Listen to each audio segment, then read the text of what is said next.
masih banyak sekali di pedesaan yang hidupnya itu jauh-jauh sekali dari listrik. Kehidupan yang kita jalani saat ini ternyata jauh daripada kata enak ya Kak ya. Ya.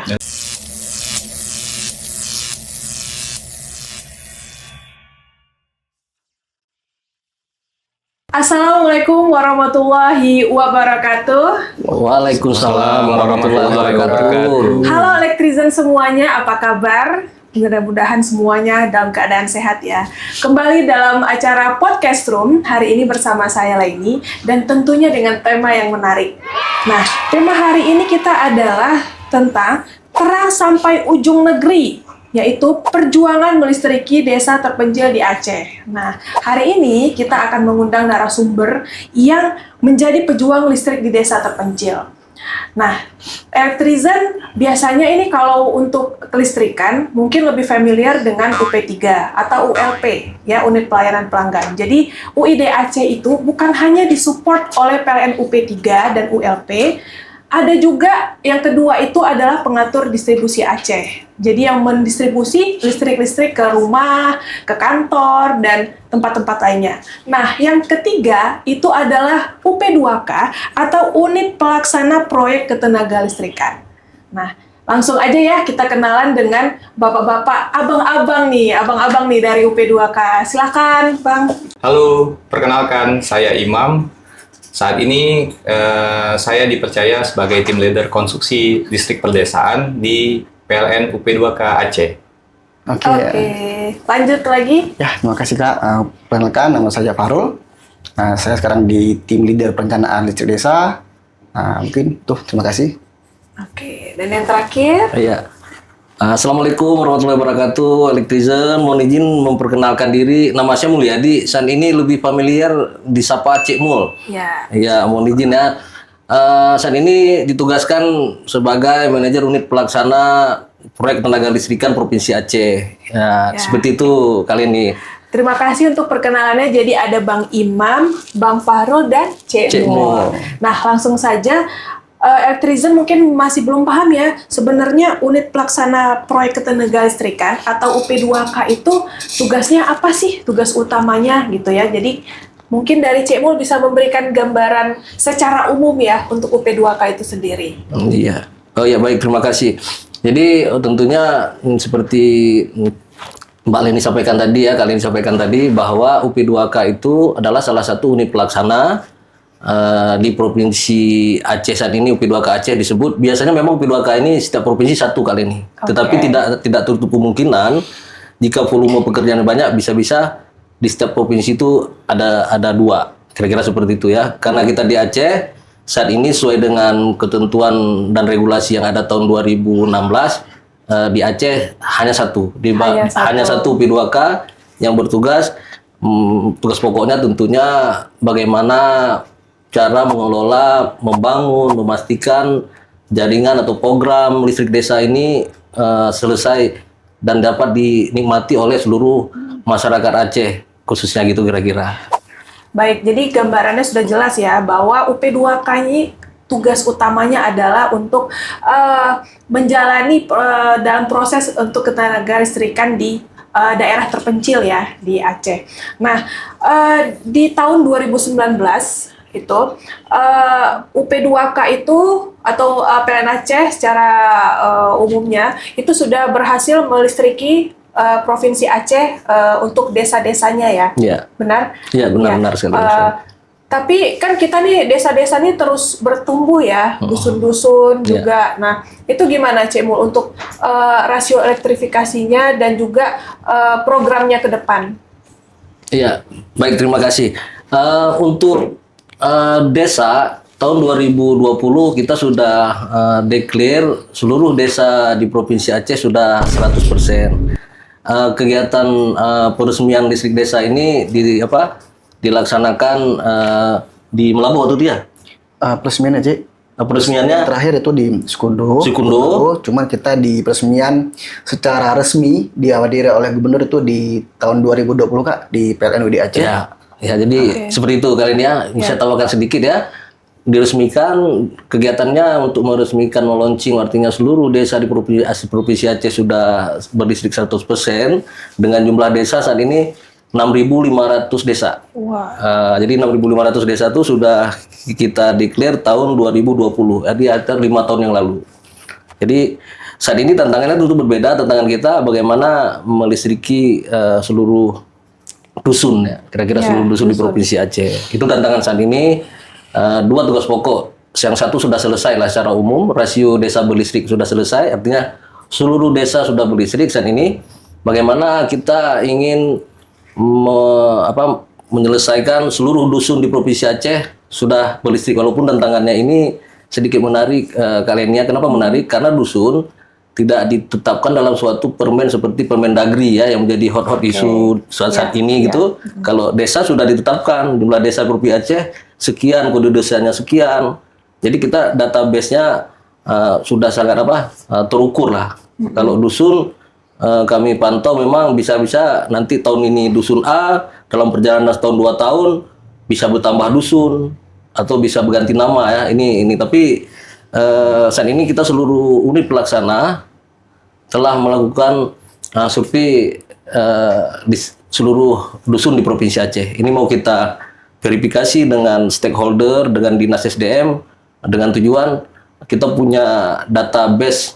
Ini loh dusun yang belum dan akan kita selesaikan 3 tahun ke depan. Kira-kira seperti itu kali ini. Berarti rencananya itu per 3 tahun atau gimana? Rencana programnya sebenarnya roadmap ya. Kita ada menyusun roadmap yang kita sampaikan dari PLN Aceh sampaikan ke PLN Pusat, kemudian PLN Pusat sampaikan ke Kementerian SDM ya untuk dibahas. Namanya roadmap distrik desa. Jadi di atas kertas kita kali ini sebenarnya punya target 3 tahun untuk menyelesaikan seluruh dusun di Provinsi Aceh ini berlistrik PLN. Kira-kira seperti itu. Jadi kita sebut roadmap 2025, 2026, 2027. Kira-kira seperti itu. Nanti dengan anggaran sekian gitu ya, dengan lokasi sekian jumlah itu sudah dibahas oleh kementerian. Kira-kira seperti itu kali ini. Jadi untuk desa itu kan mungkin bisa dibilang indikatornya itu dari rasio kelistrikan. Nah, kalau untuk dusun itu gimana? Untuk rasio keberhasilannya bahwa ini sudah dilistriki ya, atau dari jumlah dusunnya atau jumlah pelanggannya seperti itu. Iya, ini menarik ya, nanti mungkin ditambahkan oleh rekan Semi. Jadi ada 2 indikator tadi saya sampaikan, rasio desa berlistrik. Satu lagi sebenarnya ada rasio elektrifikasi. Rasio elektrifikasi itu kalau kita lihat formula perhitungannya, seluruh data pelanggan rumah tangga PLN dibagi dengan rumah tangga data di kependudukan provinsi.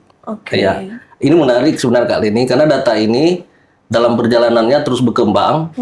Ya kan, logika sederhana gini loh, manusia setiap hari ada yang lahir, ada juga yang mungkin meninggal. Tentu kemudian setiap hari ada yang melakukan pernikahan, kakak bertambah, ya kan. Ini data pernah kita lakukan rekonsiliasi data, nanti mungkin secara detail bisa dijelaskan. Itu tidak pernah sama, sehingga tidak pernah sama. Targetnya misalnya 1.000 rumah tangga di PLN, harapannya 1.000 juga rumah tangga yang terdata di Dukcapil, sehingga 1.000 bagi 1.000 dikali 100 masyarakat sudah berlistrik. Kira-kira sederhana seperti itu. Ya, karena data yang terus bergerak, terus berkembang, ini menjadi tantangan. Belum mungkin saat ini ya kita berani declare 99,98% rasio elektrifikasi. Jadi 0,02% lagi. Itulah kita sebut tadi dusun. Itulah kita sebut tadi dusun-dusun di Provinsi Aceh. Dalam 3 tahun ini kita akan menyelesaikan 39 dusun. Untuk menyelesaikan 0,02 tadi. Jadi kira-kira seperti itu gambaran umumnya kali ini. Sedikit lagi ya, secara persentase sedikit, tapi sedikit secara angka aslinya banyak ya. Oke, mungkin dari Bang Farul atau Bang Imam, Bang Farul dulu nih. Kira-kira challenge terbesar dalam proses melistriki dusun ini apa gitu? Atau mungkin bisa sebutkan juga challenge-nya, perbedaannya apa dengan yang di desa? Intinya ya challenge-nya ya. Siap. Ya, kali ini kalau di listrik desa ini atau di P2K ini beda mungkin ya dengan UP3 ya. Iya. Kalau UP3 mungkin yang seperti yang kita ketahui orang awam mungkin di kota gitu. Cuman di desa ini adalah kita melistriki desa yang mungkin ada di balik-balik gunung gitu kan, sampai dengan kepulauan. Jadi tantangannya itu dari kita Sisi geografis. Geografis, dari juga alamnya yang luar biasa. Kita cari jalan keluar untuk bisa kita melistrik jaringan ya. Juga rata-rata mereka di survei di Aceh Timur, itu Aceh Timur kita lalu rasa di 2018-19 itu kita mencari jalan untuk bisa menebus desa di Aceh Timur. Iya. Jadi di situ desanya memang di balik-balik dia di pesisir sungai. Jadi kebiasaan orang masyarakat di situ dia melalui sungai biasanya. Cuman kan kita jaringan harus melalui darat ya. Iya. Nah, jadi kita harus melihat sisi-sisi jalan yang aman, tidak mengganggu hutan dan lainnya dan tidak mengganggu hewan dan lainnya untuk membangun jaringan. Jadi sisi itu kita dari kita sudah pernah menginap di hutan, melihat gajah yang sambil jalan, kaki Melihat harimau. ya, Jadi memang kita di situ prosesnya, kalau memang mereka masih di situ, kita tidak gerak dalam melakukan survei. Iya. Kita diam di situ sampai dengan mereka sudah jalan gitu. Bukan hutan lindung, tetapi memang di situ memang area dia jalan dan memang terkadang kan namanya tidak jarang diakses, mungkin itu menganggap mereka itu lahan mereka. Cuman kita pasti menghindari daerah-daerah memang yang bisa merusak ekosistem di hutan tersebut. Dan kedua adalah di laut. Kita di tahun 2018 kalau tidak salah itu ada Tepas Yumat. Kita pulau Kak, di situ Pulau Tepas Yumat ada di P3 Melabu. Itu luar biasa juga dalam melistrikinya. Itu luar biasa, kita menghantam, mungkin ada di video-video ini ya. Kurang lebih seperti kita mengangkat. Ini bisa sambil lihat nih video sekilas. Ya, ini distribusi material sampai dengan peresmian, dibantu oleh warga lokal yang sangat antusias ya. Karena mereka bersumber penghasilan dari laut ya. Jadi ikan-ikan yang mereka tanam biasanya yang mereka dapat itu biasanya ditangkap satu hari bisa sudah tidak bisa dipakai karena memang sudah busuk ya. Tapi alhamdulillah dengan masuk PLN, alhamdulillah mereka bisa buka lemari es, melistriki dengan lemari es, membukukan ikan dengan lemari es. Antusias luar biasa. Juga ada sekolah yang listriki yang selama ini mungkin tidak dapat jaringan listrik. Yang paling berkesan juga ada seorang anak sekolah Kak di Aceh Timur juga. Dia setelah pulang sekolah balik ke rumah ambil HP. Ambil HP, kami bertemu di tengah jalan persimpangan antara jaringan yang kami bangun dengan ke sekolah dia. Kami tanya, pulang sekolah? Enggak. Terus ambil HP untuk ngecas. Jadi di sementara di sekolahnya itu ternyata pakai genset. Jadi dia untuk mencas HP-nya itu kurang lebih PP itu sampai 2 jam gitu. Jadi dia luar biasanya mereka untuk kebutuhan listrik di Indonesia juga di Aceh ini listrik itu sangat luar biasa pentingnya. Jadi seorang anak kecil ya melistrik ingin ngecas HP-nya, dia pulang lagi sekolah untuk ambil HP dan itu gantian sih. Gantian ngecasnya. Ya, jadi mungkin bisa pagi siang pulangnya sore. Itu yang mungkin yang paling berkesan. Jadi suka dukanya luar biasa lah. Jadi kita juga berteman dengan banyak adat ya. Jadi kalau di Aceh Timur itu Acehnya bahasanya berbeda. Itu juga luar biasa. Itu jadi, harus ada kearifan lokal juga itu harus bisa bagaimana cara lucu juga Kak itu jadi di Kota Tani. Kota Tani itu kan bahasa Aceh mungkin agak lebih ke Sumatera Utara ya. Di sana bahasa Alas pakai.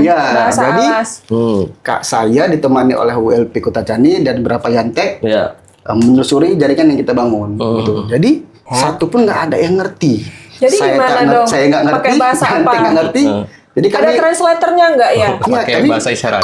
Jadi kami bawa orang yantek di situ. Berharap mereka paham. Jadi ada satu masyarakat nanya. Kami intinya sudah tahu setelah ada seperti arahan tangan gitulah ya. Jadi ini mau apa saya nggak ngerti, teman nyantai nggak ngerti, jadi istilahnya kami ingin bangun jaringan. Jadi bahasa tubuh gitu. jaringannya. Jadi ya itu hal-hal yang lucu juga di situ. Jadi bahasa yang luar biasa banyak di Aceh ini, sehingga kita memang harus banyak belajar dalam masuk ke desa tadi. Yang paling kuncinya adalah bukan di kota tapi di desa. Jadi luar biasa banyaknya pengalaman yang telah kita alami dengan teman-teman.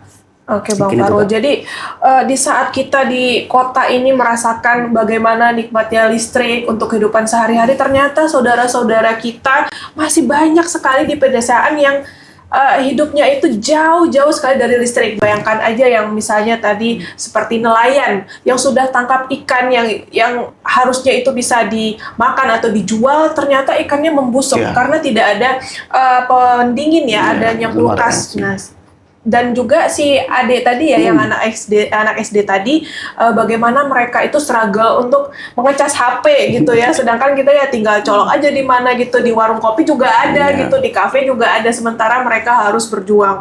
Nah, dan juga dari PLN-nya gitu, bagaimana mereka juga berjuang masuk ke daerah terpencil, itu kayak misalnya harimau dan juga hewan-hewan yang buas itu kan taruhannya bisa dibilang taruhan nyawa dan juga bagaimana berkomunikasi dengan masyarakat sekitar dengan berbagai macam karakteristik dan juga bahasanya.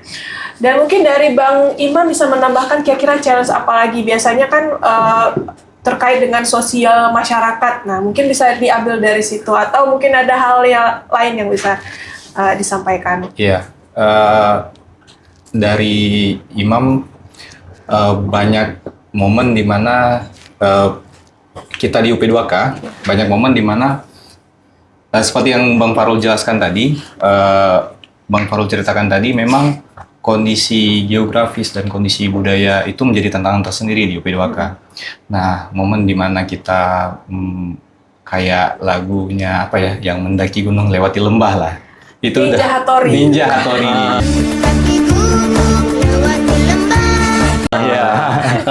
Jadi memang itu yang kita lalui sehari-hari kalau kita sedang dalam pekerjaan pembangunan listrik desa, yang mana kita sendiri merasa bahwa ketika kita melakukan pengawasan atau pemeriksaan dan juga saat pembangunan jaringan listrik, itu lebih kepada kita bersyukur, Kak.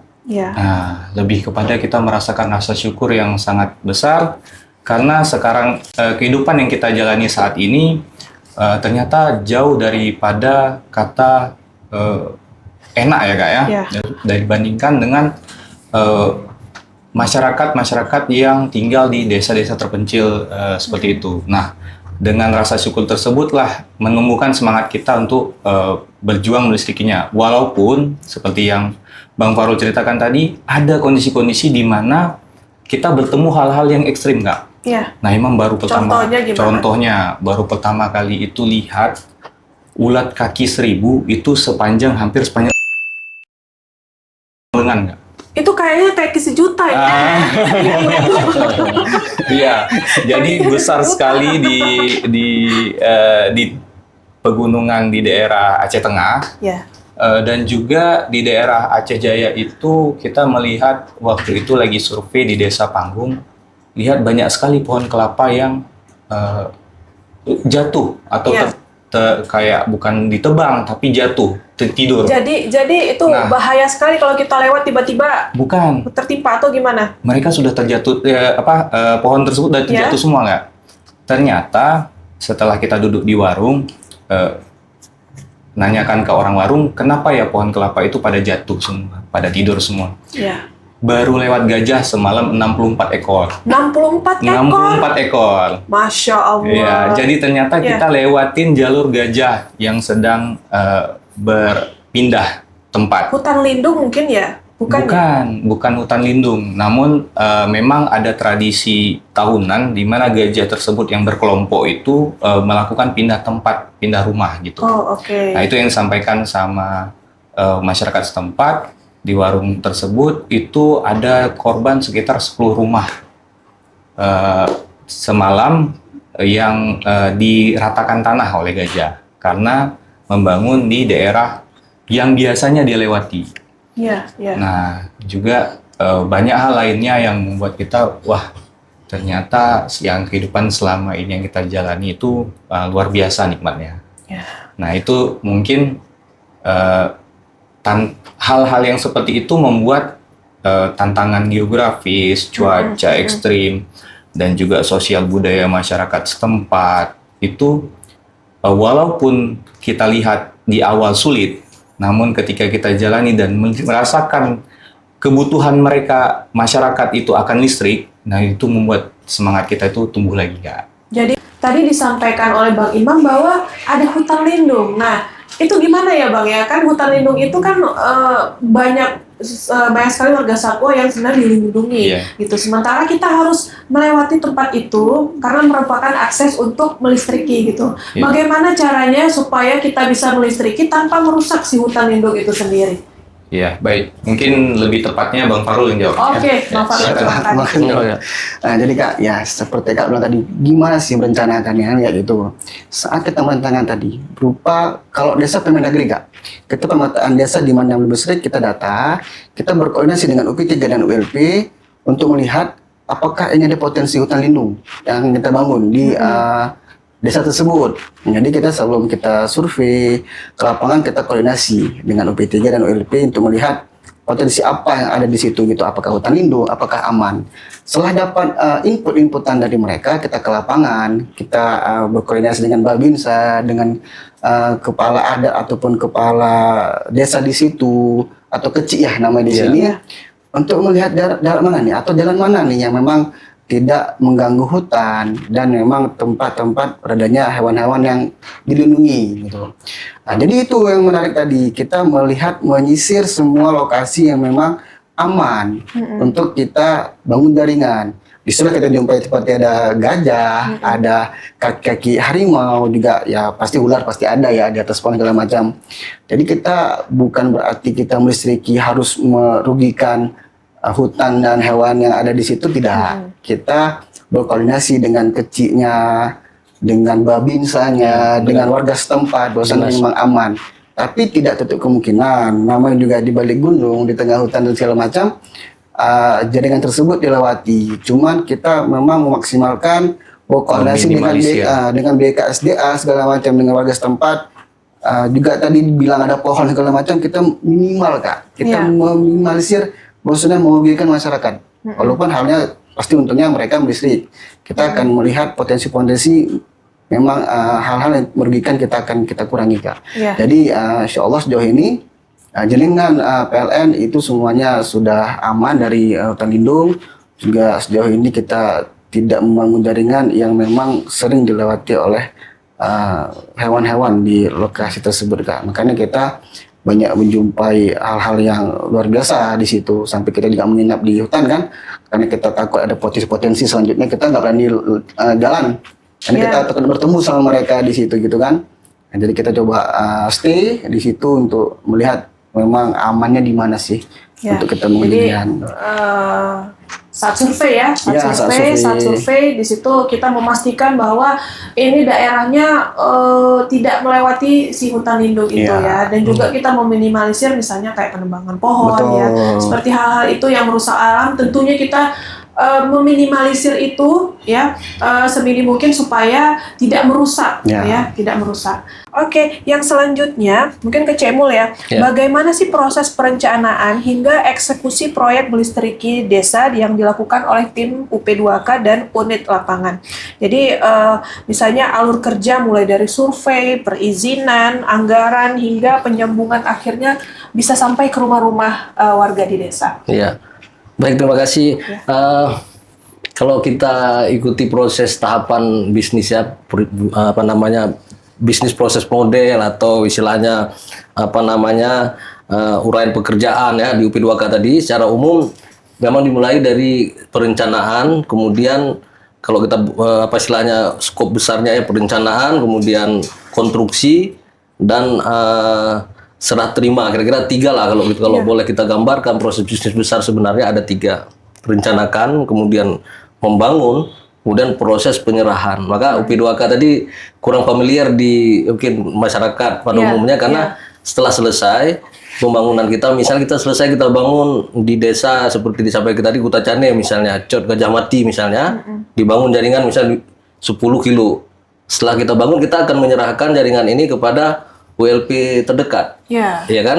Nah, ini saya mulai dari Bisa penyerahan dibilang UP2K ini di balik layar. Di balik layar dia. Di balik layar. Kita serahkan Iya. ke WLP gitu dekat, misalnya WLP Kutacane. Ini ya sudah selesai kita bangun jaringan 10 kilo, trafo 1 buah misalnya atau 2 buah, dan ada potensi calon pelanggan. Calon pelanggan nanti yang tentunya yang sambung siapa? Yang sambung WLP Kutacane ya. Prosesnya penyambungan oleh WLP Kutacane. Unit pelaksananya UP3 Langsa. Kita buat berita acara sudah selesai 10 kilo jadi panjang sekian, ini sekian gitu ya. Kemudian setelah diterima, kemudian kita laporkan kepada atasan kita tentunya, kepada general manager. Itu tahap saya bicara dulu tahap selesainya proyek. Namun kalau kita masuk bagaimana Pak Mul di perencanaannya? Tentu ini prosesnya juga butuh waktu ya kan. Perencanaan kali ini kita mulai tentunya berdasarkan ada masukan atau permohonan dari stakeholder baik surat atau baik secara surat ya kan.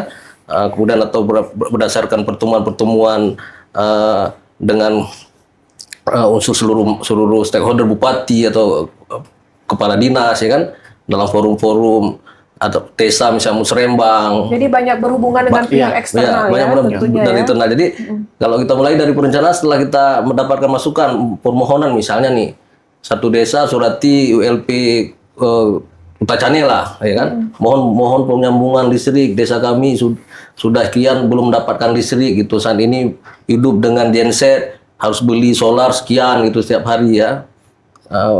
Di losi ini jumlahnya sekian. Setelah permohonan ini masuk, tentunya di ULP terkait akan menyampaikan akan melakukan verifikasi, kemudian menyampaikan tahapan hierarki surat ke UP3 dan ke UP2K. Kemudian UP2K setelah menerima dokumen permohonan tentunya melakukan verifikasi langsung seperti diceritakan tadi ya, waktu survei ketemu gajah macam lah, ketemu macam cek ke hutan memang beda.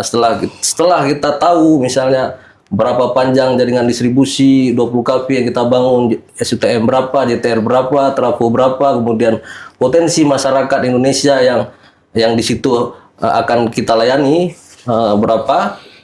Setelah verifikasi ini selesai, data inilah yang akan artinya tugas pokok Bang Faro sudah selesai kali ini. Ya, kemudian kita lanjutkan ke tentu proses kontraktual tadi ya. Kemudian baru di pengawasan untuk pembangunan. Bagaimana materialnya nyampe ke lokasi tersebut, itu udah dibuat time schedule, tiangnya kapan berdiri, berapa banyak, kemudian konstruksinya kapan selesai sampai dengan tarik jaringan. Itu tentunya nanti berada di proses konstruksi. Sehingga kalau itu semua sudah selesai, baru yang kita cerita tadi proses serah terima pekerjaan. Maka jika itu sudah selesai, suatu kebanggaan buat kita ya, seperti Pak Jem bilang, kehadiran kita harus ada nilai tambah buat masyarakat setempat ya kan. Satu pesan yang buat menyentuh kita lah. Kemarin waktu rapat dengan pimpinan, kamu nih orang Aceh, kalian orang Aceh ya, jadi semangat untuk melistriki Aceh 100% harus harus lebih besar nih.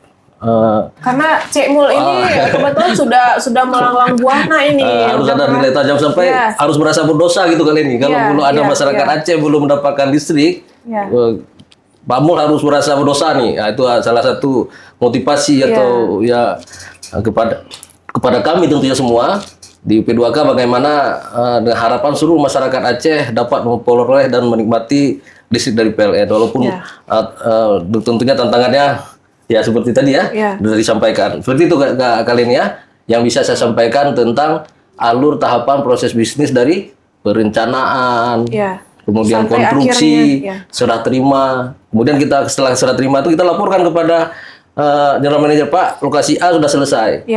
Kemudian kita beralih lagi ke lokasi-lokasi yang lain. Jadi suatu saat jika seluruh lokasi bagaimana nih, misalnya tadi pertanyaan kan kalian, Pak mau selesai udah, jadi UP2K gimana? Kalau sudah dirasa UP2K sudah selesai tugas pokoknya, bisa jadi UP2K ini akan dievaluasi keberadaannya kalian ini.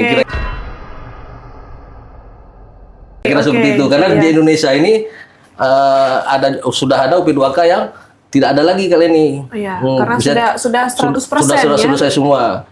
Ya, sudah seperti Banten ya. Itu sudah tidak ada lagi Sumbar gitu ya, Sumbar walaupun Sumbar masih ada Mentawai misalnya, tapi Sumbar tidak ada lagi manajer UP2K karena dianggap fungsi tugas pokoknya untuk membangun listrik desa, menjalankan amanah pemerintah ya kan, menjalankan bertanggung jawab kepada general manager, dirasa sudah tidak perlu lagi tinggal yang kecil-kecil misalnya kali ini nyambung satu rumah, dua rumah, pasang baru cuma butuh 5 tiang, 4 tiang misalnya, itu dianggap peran pemasaran dalam hal di unit UP3 di kita ya, UP3 di Aceh, kira-kira seperti itu.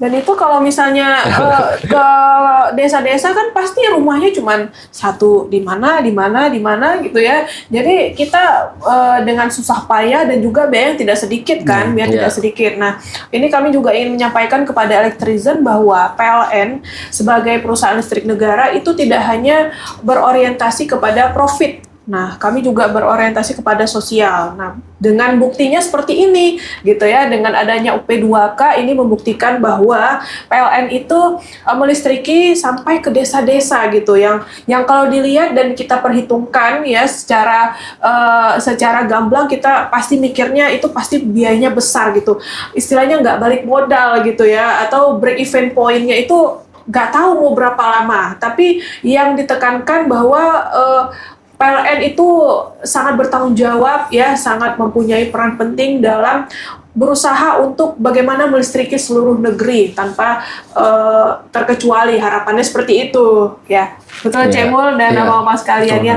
Oke, yang selanjutnya mungkin kalau momen atau kisah paling berkesan gitu ya, gimana responnya waktu masyarakat pertama kali merasakan listrik gitu ya, mungkin kayak si adik tadi, wah nggak perlu jalan jauh-jauh lagi, atau si bapak tadi yang nelayan tadi, wah alhamdulillah ikannya bisa tahan berapa hari. Mungkin dari abang-abang silakan siapa? Mungkin saya Kak. Jadi pertama kali itu peresmian itu ada di Samarkilang. Di Samarkilang itu jadi pas saat peresmian Kak. Jadi saat peresmian itu dihadiri oleh banyaknya penduduk, datang kulkas, TV. Jadi kami hal-halnya kayaknya nih luar biasa senang untuk masyarakat tersebut. Jadi kita sebelumnya mereka nggak punya kulkas, nggak punya TV, mesin cuci. Jadi pada hari itu kami melihat sendiri mobil ada angkutan mengangkut kulkas Kak, TV, barang-barang elektronik lah. Padahal ke desa itu tersebut. Barang-barang utama keperluan sehari-hari ya. Jadi kami melihat itu dibilang, berarti tahun-tahun lalu ini mereka nggak punya kulkas gitu kan. Bagaimana cara mereka menjalani kehidupannya sehari-hari? Jadi mereka memang menggunakan mungkin Kak, yang kita garis bawahi juga mungkin pakai genset genset ataupun PLTS, dan mungkin kita berterima kasih juga dengan ISDM yang mensupport kita untuk pendataan mana desa-desa yang belum listrik sampaikan ke dusun. Jadi ISDM adalah rekan kerja kita nih, yang memang kita berdampingan untuk melistriki seluruh desa dan dusun di seluruh Aceh. Nah, jadi mereka tetap membantu Kak. Mungkin dari sumber sungai bisa memakai PLTM sampai ke hidro, yang mungkin jarak hidup lampunya itu kan dari pagi sampai jam 12 malam atau jam 6 sore sampai jam 12 malam, cuma 6 jam gitu kan. Jadi mungkin mereka menunda lah memiliki hal seperti itu gitu kan. Jadi hal seperti itu kami yang disaksikan oleh Bupati juga di situ. Jadi ya ada haru dan senang sih melihat masyarakat yang dulu mungkin nggak bisa merasakan kapan bisa buka kulkas suka-suka, kapan menonton suka-suka, kita udah alami bertahun-tahun. Mereka di tahun itulah, kalau nggak salah di tahun 2017 akhir atau 2017 awal tuh peresmian di Samarkilang tersebut itu bisa melihat momen itu. Jadi kita yang di sini mungkin suka-suka Kak ya, masukin di freezer, di TV. Jadi mereka pada tahun 2017 itu baru bisa mungkin dengan listrikan yang handal, jadi mereka bisa memiliki elektronik tersebut juga. Mungkin itu Kak dari saya. Ya, Masya Allah sekali ya. Jadi yang nggak kebayang ya, yang nggak pernah kita lihat di daerah perkotaan, ternyata di desa sebegitu pentingnya dan membuat kita merasa bersyukur dan mungkin pikir ya, jadi sehari-hari itu gimana mereka menjalani hidupnya dengan keterbatasan itu. Mungkin yang terakhir harapan dari tim UP2K itu untuk akses kelistrikan di daerah 3T ya, di daerah 3T ini bagaimana untuk harapan ke depannya? Ya, Mungkin saya lanjut. Singkat aja mungkin bisa berapa poin. Poin ya. Tentu kita berharap kata kuncinya kita nggak bisa bekerja sendiri ya kali ini ya pasti ya. Kita makhluk sosial tidak akan bisa bekerja sendiri. Maka dari itu untuk kesuksesan kelancaran program listrik desa seluruh unsur kepada masyarakat kita tentunya berharap dukungan, misalnya merelakan kalau ada pohonnya yang kena dari dampak pembangunan, ya kan, keselamatan kelistrikan, kawatnya kena pohon itu tentunya harus kita tebang agar diikhlaskan pohonnya. Itu satu. Kemudian dari pemerintah tentunya kami juga berharap akselerasi kami ulangi dukungan infrastruktur, bisa lakukan percepatan sinkron untuk program jalan jembatan sehingga untuk kita bisa aksesnya untuk lokasi tersebut bisa lebih mudah dan cepat tentunya kan. Walaupun lantas kalau nggak ada itu apakah tidak dibangun? Tidak juga kali ini, tentu kita akan mencari alternatif lain ya.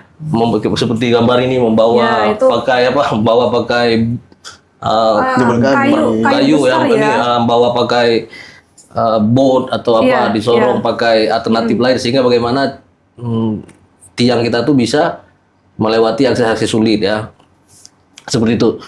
Kalau ini jalan nih dibangun pemerintah tentu program kita kan bisa lebih cepat, lebih mudah ya. Itu akses, itu tantangan utama maka kita berkoordinasi ke pemerintah kalau lokasi itu kita bangun, dinas terkait bupati, PU, bagaimana kalau ada program di situ bisa dilakukan sinkronisasi program bersama untuk bangun jembatan juga atau rehab jembatan. Nah ini kita harapkan ya sinergi yang kuat. Nah, ini tentu yang kita harapkan, masyarakat, pemerintah dan seluruh unsur ya di internal PLN juga kalau ada terbilang informasi-informasi, kalau ada yang belum juga mohon disampaikan ke kami. Kira-kira seperti itu kali ini supaya kita punya satu data atau punya satu visi bagaimana distrik desa seluruh masyarakat Aceh sudah punya database untuk kita selesaikan tahun ini lah ya, kalau terukur, terstruktur lah kalau bahasa atasan kita tentunya bagaimana ini harus terukur, terstruktur dan punya gambaran kapan ini bisa kita selesaikan bersama. Iya, kira-kira seperti itu kali ini. Jadi untuk keberhasilan dari listrik desa itu tidak hanya bisa oleh UP2K sendiri, tentunya harus dari bantuan baik dari pemerintah dan juga masyarakat. Oke, terima kasih Cek Mul, Bang Farul, Bang Imam, sangat menyentuh ya kisah-kisahnya untuk hari ini dan sangat bermanfaat tentunya pengetahuannya tentang UP2K itu sendiri. Jadi Elektrizen kita sebagai insan PLN ini sudah berjuang dengan usaha terbaik dalam melistriki desa, tidak hanya di perkotaan yang seperti Elektrizen lihat, tapi sampai ke desa dengan segala macam tantangan, dengan segala macam kondisi, kita berusaha untuk menyediakan listrik terbaik untuk masyarakat seluruh Indonesia dan dalam hal ini khususnya untuk Provinsi Aceh. Mudah-mudahan bisa memberikan kehidupan yang lebih baik lagi untuk seluruh masyarakat Indonesia dan khususnya masyarakat Aceh. Oke, Elektrizen, terima kasih atas waktunya sudah mau dengar bincang-bincang kita pada hari ini dan sampai jumpa pada podcast room selanjutnya. Mohon maaf jika ada kesalahan dalam penyampaian. Saya Leni Momaiza, saya mau pamit undur diri dulu hari ini. Assalamualaikum warahmatullahi wabarakatuh. Waalaikumsalam warahmatullahi wabarakatuh.